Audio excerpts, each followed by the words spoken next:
ഇനി നമുക്ക് പഠിക്കാനുള്ളത് വെസ്റ്റേൺ ബ്ലോട്ടിംഗ് ആണ്.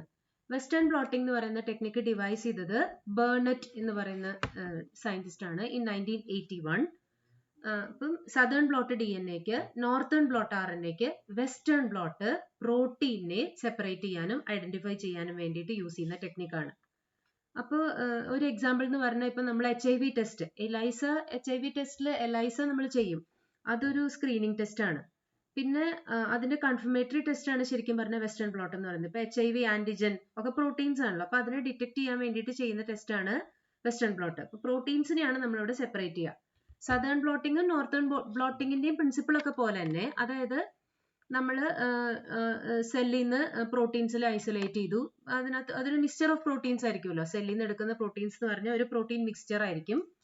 അതിനെ സെപ്പറേറ്റ് ചെയ്യണം. എങ്ങനെ? ഇലക്ട്രോഫോറസിസ് വഴി സെപ്പറേറ്റ് ചെയ്യുക. അത് ഇലക്ട്രോഫോറസിസ് എപ്പോഴും ഒരു സൈസ് ബേസ്ഡ് ആയിട്ടുള്ള സെപ്പറേഷൻ ആണ്.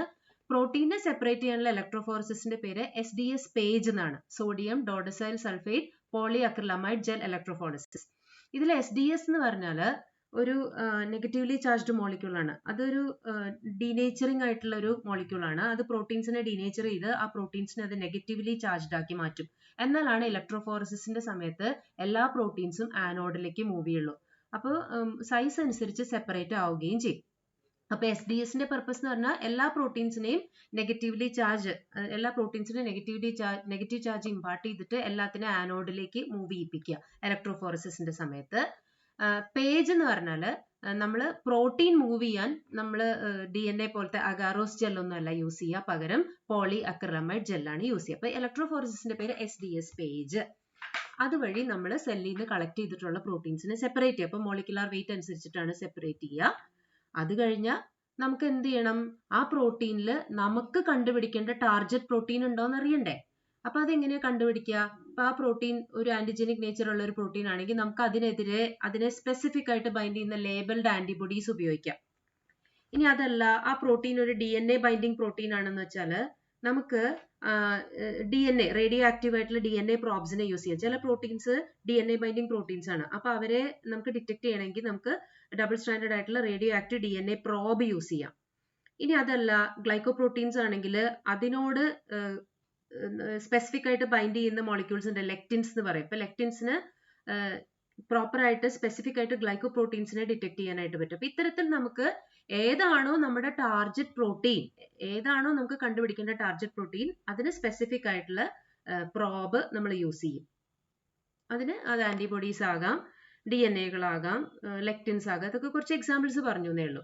അപ്പൊ എങ്ങനെയാണെങ്കിൽ പോലും ഈ പ്രോബിനെ ബൈൻഡ് ചെയ്യണമെന്നുണ്ടെങ്കിൽ ഈ ജെല്ലിനകത്ത് പ്രോട്ടീൻ ഇരുന്നാൽ അത് പറ്റില്ല. ജെല്ലിൽ സെപ്പറേറ്റ് ആയി അത് പല പല ബാൻഡുകളായി. ഇനി ആ ജെല്ലിൽ നിന്ന് പുറത്തെടുക്കണം. ജെല്ലിൽ നിന്ന് പുറത്തെടുക്കാൻ നമുക്ക് ബ്ലോട്ട് ചെയ്താൽ മതി, ഒപ്പിയെടുക്കുക. ഇവിടെ നമ്മൾ ഉപയോഗിക്കുന്ന മെട്രിക്സ് നൈട്രോസെല്ലുലോസ് അല്ലെങ്കിൽ നൈലോൺ. കാരണം എന്താണെന്ന് വെച്ചാൽ RNA പോലെയല്ല, RNA നൈട്രോസെല്ലുലോസിൽ ബൈൻഡ് ആവില്ല. പക്ഷെ പ്രോട്ടീൻ നൈട്രോസെല്ലുലോസിലോ നൈലോണിലോ ഒക്കെ ബൈൻഡ് ആവും. അപ്പൊ എങ്ങനെയാണോ ജെല്ലില് ഇലക്ട്രോഫോററ്റിക് ജെല്ലില് പ്രോട്ടീനുകൾ സെപ്പറേറ്റ് ആയിട്ട് ബാൻഡ് ഫോം ചെയ്തത്, അതേ പാറ്റേണിൽ നമുക്ക് പ്രോട്ടീൻ ബാൻഡുകൾ നമുക്ക് ഈ മെട്രിക്സിനകത്തേക്ക് ഇമ്മൊബിലൈസ് ചെയ്ത് കിട്ടും. നൈട്രോസെല്ലുലോസിലേക്കോ നൈലോണിലേക്കോ ഒക്കെ നമുക്ക് ഇമ്മൊബിലൈസ് ചെയ്ത് കിട്ടും. എന്നിട്ട് നമ്മൾ എന്ത് ചെയ്യും? ആ മെംബ്രെയിനെ ഇൻക്യുബേറ്റ് ചെയ്യും. ആ പ്രോബ് ഉപയോഗിച്ചിട്ട്, ആന്റിബോഡി ആണെങ്കിലോ DNA ആണെങ്കിലോ ലെക്റ്റിൻസ് ആണെങ്കിലോ ആ പ്രോബ് ഉപയോഗിച്ചിട്ട് നമ്മൾ ഇൻക്യുബേറ്റ് ചെയ്യും. ഇൻക്യുബേറ്റ് ചെയ്തതിന് ശേഷം എന്ത് ചെയ്യും?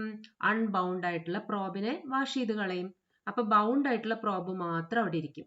എന്നിട്ട് ആ പ്രോബ് അവിടെ ഉണ്ടോന്ന് ഡിറ്റക്ട് ചെയ്താൽ മതി. അപ്പൊ നമുക്ക് ആ ടാർഗറ്റ് പ്രോട്ടീൻ ഉണ്ടോന്ന് ഡിറ്റക്ട് ചെയ്യാനായിട്ട് പറ്റും. ഐദർ ഓട്ടോ റേഡിയോഗ്രഫി വഴിയോ ഫ്ലൂറസെൻസ് ചെക്ക് ചെയ്തിട്ടോ ഒക്കെ നമുക്ക് ആ പ്രോബ് അവിടെ ഉണ്ടോന്നും നമ്മുടെ ടാർഗറ്റ് ആയിട്ടുള്ള പ്രോട്ടീൻ അവിടെ ഉണ്ടോന്നും നമുക്ക് അറിയാൻ പറ്റും.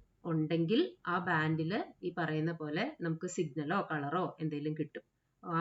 ആ പെർട്ടിക്കുലർ ബാൻഡ് മാത്രമാണ് നമുക്ക് സിഗ്നൽ തരിക. കാരണം അവിടെ മാത്രമേ പ്രോബ് ബൈൻഡ് ചെയ്തിട്ടുള്ളൂ. ഇനി എത്രമാത്രം തിക്കാണ് ബാൻഡ് എന്ന് നോക്കിയിട്ട് നമുക്ക് എത്രമാത്രം പ്രോട്ടീൻ ഉണ്ടെന്ന് കണ്ടുപിടിക്കാൻ പറ്റും. ബാൻഡ് വളരെ തിക്കായിട്ടുള്ള ബാൻഡാണ് നമുക്ക് കളർ തരണമെങ്കിൽ അതിന്റെ അർത്ഥം നല്ലോണം പ്രോട്ടീൻ അവിടെ ഉണ്ടെന്നാണ്. നമ്മുടെ ടാർഗറ്റ് പ്രോട്ടീൻ ഹൈ എമൗണ്ടിൽ അവിടെ ഉണ്ടെന്നാണ്. അപ്പോൾ ബാൻഡിന്റെ തിക്നെസ്സിൽ നിന്ന് നമുക്ക് എമൗണ്ട് ഓഫ് പ്രോട്ടീൻ നമുക്ക് അറിയാനായിട്ട് പറ്റും. അപ്പൊ ഇവിടെ നമ്മൾ പറഞ്ഞ പോലെ ഇലക്ട്രോഫോറസിസ് ഉപയോഗിച്ചിട്ട് സെപ്പറേറ്റ് ചെയ്തു, അതിനെ ട്രാൻസ്ഫർ ചെയ്തു PVDF നൈട്രോസെല്ലുലോസ് നൈലോൺ മെംബ്രെയിനിലേക്കോ ഇങ്ങനെയുള്ള മൊബിലൈസിംഗ് മെട്രിക്സിലേക്ക് വേണമെങ്കിലും ട്രാൻസ്ഫർ ചെയ്യാം. അത് കഴിഞ്ഞാൽ പ്രോബ് ഉപയോഗിച്ചിട്ട് സ്റ്റെയിൻ ചെയ്യുക. പിന്നെ നമ്മൾ വിഷ്വലൈസ് ചെയ്യുമ്പോൾ ആ ബാൻഡ്സ് ഒക്കെ കളർ തരണം. അതിൻ്റെ അർത്ഥം ഇവിടെയാണ് target protein. This is all about western blotting.